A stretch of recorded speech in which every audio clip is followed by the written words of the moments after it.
Tragedy ہے، یہ المیہ ہے انسان کا۔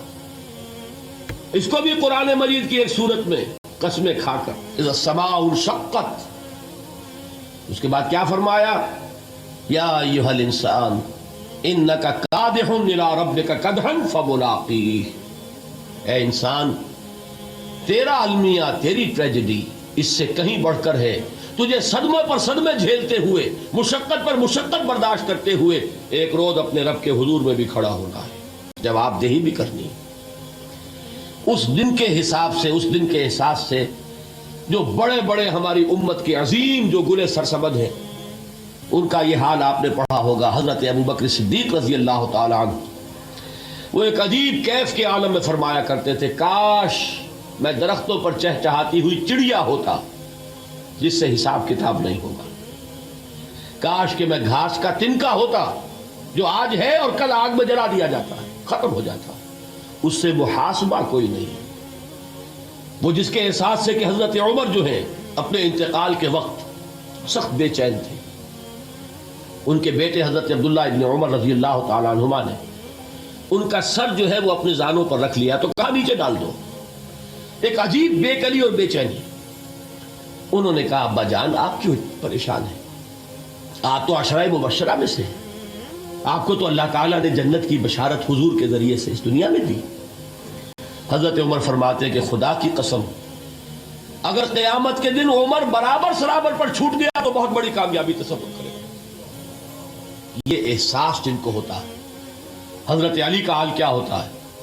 ابھی جو آپ نے حافظ صاحب سے سنا، یہ حضرت علی کا معاملہ ہے کہ ایک تیر پیوست ہو گیا تھا، کسی طرح نکل نہیں رہا تھا۔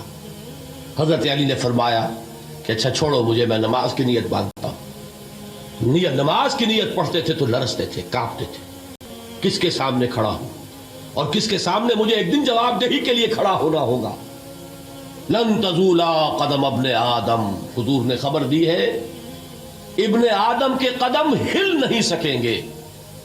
جیسے مجرم کھڑا ہوتا کٹہرے کے اندر، اس کٹہرے میں سے ہل نہیں سکو گے حتی یسأل عن خمس، جب تک کہ 5 چیزوں کا حساب نہ لے لیا جائے۔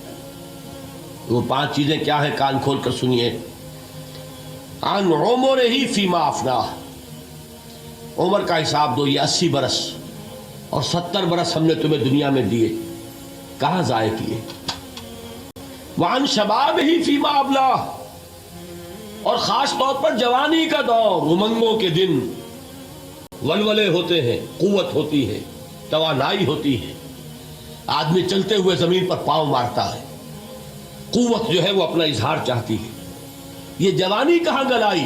حساب دو، ایک ایک لمحے کا حساب دو۔ وَعَن مَالِهِ مِنْ أَيْنَ اكْتَسَبَهُ وَفِيمَا أَنْفَقَهُ، ایک ایک پائی کا حساب دو، مال کا کہاں سے کمایا تھا، حلال سے کہ حرام سے، اور کہاں خرچ کیا تھا، گل چھروں میں، عیاشیوں میں، یا نیکی کے کاموں میں، ادائے حقوق میں، اللہ کے دین کے لیے۔ 4 سوال ہو گئے، 2 زندگی کے بارے میں، ایک زندگی پوری بحیثیت مجموعی کہاں کس کام میں لگائی، اور خاص طور پر شباب کا دور کہاں لگایا۔ 2 سوال مال کے بارے میں، کمایا کہاں سے، حلال سے کہ حرام سے، جائز سے کہ ناجائز سے، خرچ کہاں کیا، اور آخری سوال وعما عمل فیما علم، جو علم حاصل کیا تھا اس میں عمل کتنا کیا۔ علم کے انبار لگاتے چلے گئے اور عمل کے آغاز کی بھی نوبت نہ آئی۔ یہ علم جو ہے یہ اس روز سب سے بڑا وبال بن جائے گا انسان، اتنا علم اور عمل کچھ نہیں، بجائے کہ کریڈٹ کا ذریعہ بنے یہ الٹا ڈیبٹ کا کھاتا بن جائے گا۔ یہ جواب دہی کا احساس ہے کہ جس کی وجہ سے انسان کی ٹریجڈی جو ہے وہ دوہری ہے۔ کوئی حیوان اتنے بوجھ تلے نہیں،